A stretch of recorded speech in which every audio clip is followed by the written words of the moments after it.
نحمدہ ونصلی ونسلم علی رسولہ الکریم اما بعد۔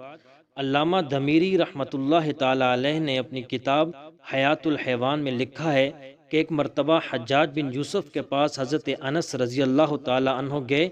دوران گفتگو کسی بات پر غصے میں آ کر حجاج بن یوسف کہنے لگا، اگر مجھے امیر مروان کا حکم آپ کی بابت نہ ہوتا تو میں آپ کے ساتھ بہت سخت معاملہ کرتا۔ صحابی رسول حضرت انس رضی اللہ تعالی عنہ نے فرمایا کہ تو مجھے ہاتھ نہیں لگا سکتا، اس لیے کہ مجھے نبی کریم صلی اللہ علیہ وآلہ وسلم نے ایک دعا سکھائی ہے، جب میں وہ پڑھ لیتا ہوں تو مجھے سلطان، شیطان اور درندے وغیرہ کا ذرا بھی خوف نہیں ہوتا، اور وہ دعا یہ ہے: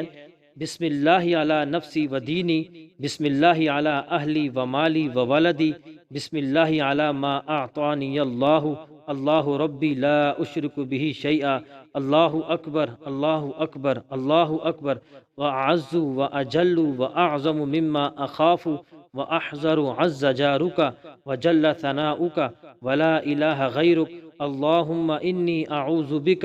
من شر نفسی ومن شر کل شیطان مرید ومن شر کل جبار عنید، فإن تولوا فقل حسبی اللہ لا الہ الا ہو، علیہ توکلت وہو رب العرش العظیم، ان ولی اللہ الذی نزل الکتاب